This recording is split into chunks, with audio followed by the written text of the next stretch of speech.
Where we left off on the previous video was looking at indeterminate forms that were of what's called power form. So what that meant is looking at the following cases. Power form indeterminates is whenever you encounter something where upon substitution you get something that looks like, say, 0 to the 0, 1 to the infinity, or infinity to the 0. These all are the types of items you'd look at and you think you know the answer based on some rules you were taught previously, but the solution is more subtle than you think. For example, 1 to the infinity, this object, you think 1 to any power is 1, but when it's infinity, it's a little bit more interesting than that. Similarly, these other items are to the 0th power, here and here, and you think those are always 0. But as soon as you're dealing with infinities and zeros and stuff like that, the entire situation gets a little bit more complicated.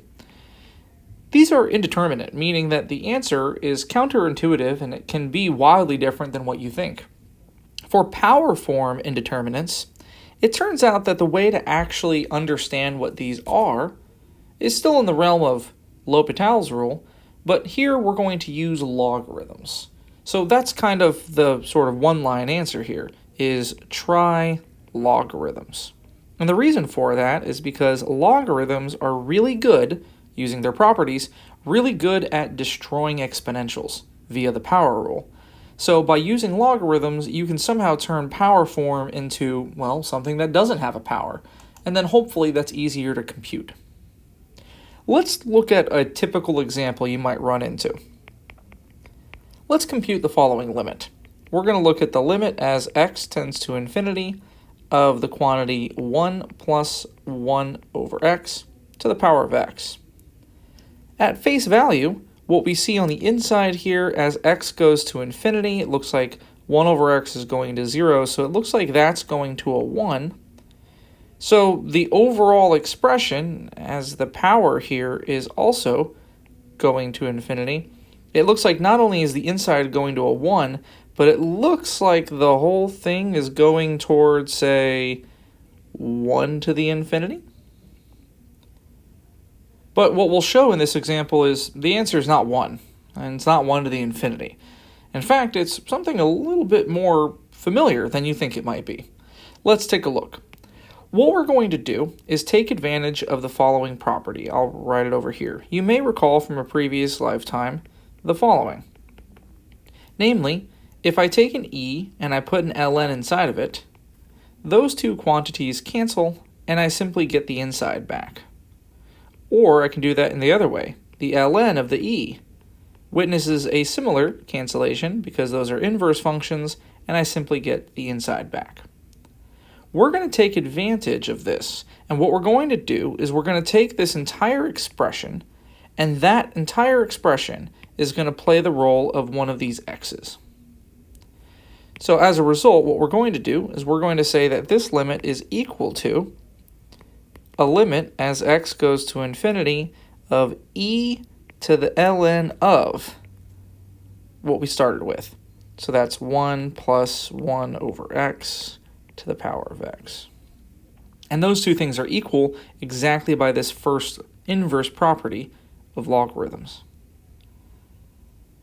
Now, we can use another thing from calculus.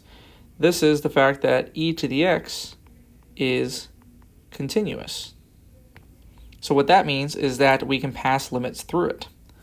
So by using that property, we know that this is equal to e to the limit as x goes to infinity of the ln of 1 plus 1 over x to the n, or to the x. So we've used those two properties in order to reduce our problem into pushing the limit into a natural log. Now what we're going to do is take this power and pull it down in front of the ln. That's the power rule for logarithms. So we get e to the limit as x goes to infinity now of x multiplied by ln of 1 plus 1 over x. I'm going to algebraically rewrite that as e to the limit of ln 1 plus 1 over x all over 1 over x. Because if I do the keep change flip, division by 1 over x is the same as multiplication by x. And the reason I'm doing this is because now 1 over x is going to go to 0 as x goes to infinity. As a result, the inside here is going to go to 1, but the ln of 1 is 0. So overall, what we have now is this entire expression right here is equal to 0 over 0 indeterminate.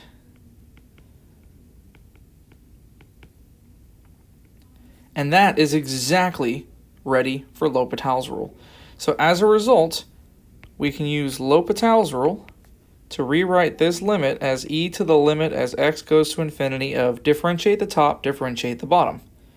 The derivative of ln 1 plus 1 over x is 1 over its inside. Chain rule then, multiply by the derivative of the inside, which is the derivative of 1 over x, all over the derivative of 1 over x.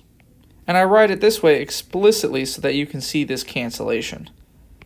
So in reality, what we're working with is e to the limit as x goes to infinity of 1 over 1 plus 1 over x. But 1 over x, that value is just going to 0.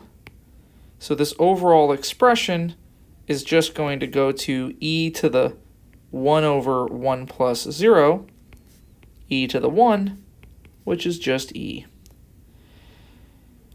So it turns out, if we zoom out a little bit here, this limit that we thought was going to be 1 to the infinity actually wasn't 1 to the infinity at all. It's e at the end of the day. And so this trick of using e to the ln and seeing some cancellation, and then using the continuity of e to the x to push the limit into its exponential, and then doing this little shenanigan using L'Hopital's rule, this is exactly how you use L'Hopital's to handle power form and determinants, no matter how it shows up.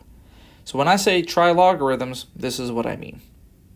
This is exactly the type of setup that we're going to use when we import this knowledge into our Chapter 9 discussion on sequences. But this is going to wrap up our 2-video discussion on L'Hopital's rule. If you have any questions, let me know. But otherwise, take a look at some of the associated homework, and I'll catch you all next time.